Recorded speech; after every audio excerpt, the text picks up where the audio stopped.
Om Swastiastu. Assalamualaikum warahmatullahi wabarakatuh. Salam sejahtera bagi kita semua. Shalom, namo buddhaya, salam harmoni.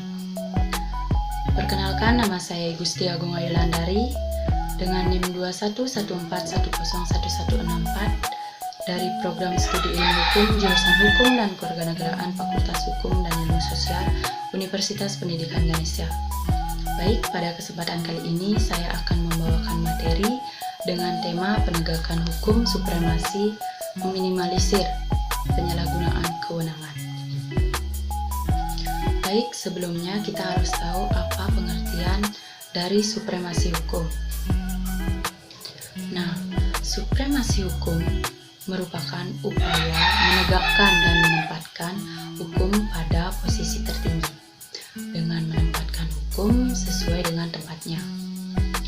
Hukum dapat melindungi seluruh warga masyarakat tanpa adanya intervensi oleh dan dari pihak manapun, termasuk oleh penyelenggara negara.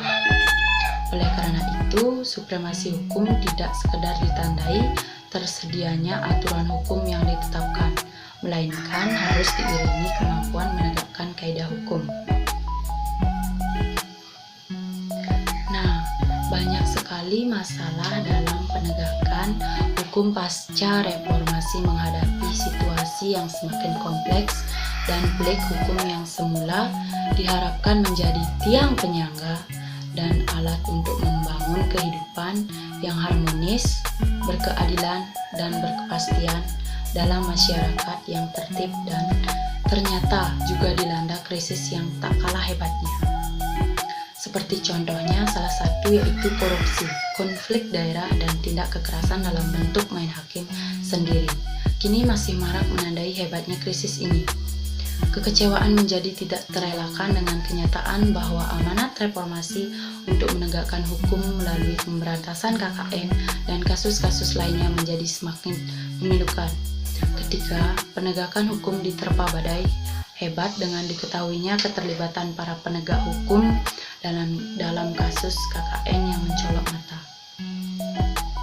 Ketika intervensi rezim penguasa terhadap hukum berkurang di era kebebasan ini, nyatanya kekuatan lain yang berhubungan pada pasar dapat melakukan penetrasi ke dalam lembaga-lembaga penegak hukum yang sama kuat dengan rezim sebelumnya.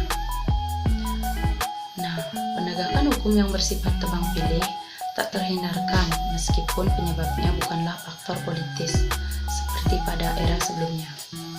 Faktor-faktor teknis yang berkaitan dengan kekuatan dan profesionalitas lembaga dan aparat menjadi sangat menentukan dalam memberikan keadilan hukum. Tentunya untuk masyarakat.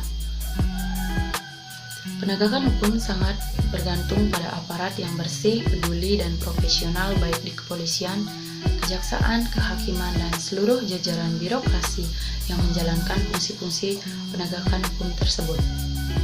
Dalam penegakan hukum, tanpa pandang bulu terhadap para koruptor yang telah menyengsarakan rakyat, banyak adalah indikator yang sering didengungkan rakyat untuk mengukur seberapa jauh komitmen pemerintah dalam sektor ini. Tindakan reprensif harus bersifat universal dan non-diskriminatif, sehingga mudah mendapatkan dukungan masyarakat, apalagi kasus korupsi yang luar biasa. Hadirnya Komisi Pemberantasan Korupsi ini semestinya menjadikan momentum baru dalam perang total melawan korupsi, seraya memperbaiki kinerja kepolisian, kejaksaan, serta kehakiman agar menjadi ujung tombak penegakan keadilan. Titik problem penegakan hukum selama ini disebabkan paling tidak oleh dua, yakni yang pertama politik dan persoalan paradigma. Titik persoalan politik adalah warisan birokrasi yang korup dan rekrutmen politik yang keliru, sedangkan persoalan paradigmatik adalah ambiguitas orientasi atas konsepsi negara hukum.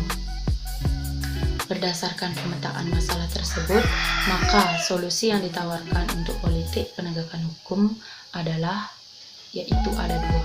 Yang pertama, solusi politik dan solusi paradigma.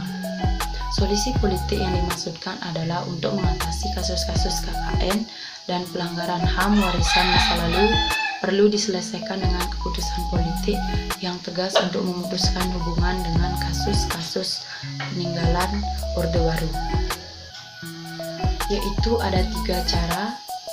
Yang pertama, melakukan amputasi atau pemberhentian massal atau pejabat-pejabat birokrasi, terutama birokrasi penegakan hukum yang berada pada usia dan level tertentu melalui undang-undang dan strategi agar tindakan hukum dapat dilakukan secara tegas dan lugas. Dan yang kedua, melakukan pemutihan dengan memberikan pengampunan secara nasional atau nasional pardon atas para pelaku pelanggaran di masa lalu dengan alasan bahwa sangat sulit melakukan penyelesaian secara tegas berdasarkan hukum atau kasus yang begitu banyak dan rumit dan yang dilakukan oleh mereka sebagai akibat adanya sistem yang memaksa. Yang ketiga, perlu adanya pergeseran orientasi paradigma atas konsepsi negara hukum dari Rechtsstaat menjadi the rule of law, seperti yang banyak dikembangkan di negara-negara Anglo. Dan terakhir, perlu terus-menerus disosialisasikan dalam berbagai forum akademis pergeseran orientasi paradigma atas konsepsi negara hukum dari Rechtsstaat menjadi the rule of law, agar pembangunan hukum dapat bergerak secara lebih.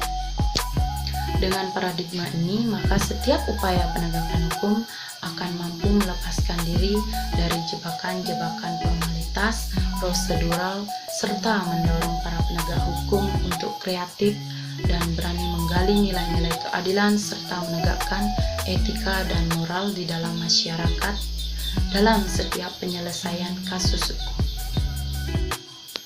Baik, dari pemaparan materi yang saya berikan, seharusnya kita sebagai penegak hukum yang sudah diberikan kewenangan agar bisa menjaga etika dan moral dalam perwenangan atau dalam suatu kasus hukum, tidak melakukan kesalahan dalam kewenangan atau jabatan. Maka dari itu, setiap wewenang atau jabatan yang diberikan kepada kita harus menjaganya dan melakukan sebaiknya dengan kode etik kita masing-masing. Baik, sekian dari pembawaan materi saya. Jika ada salah kata, saya mohon maaf. Saya akhiri dengan pramesanku.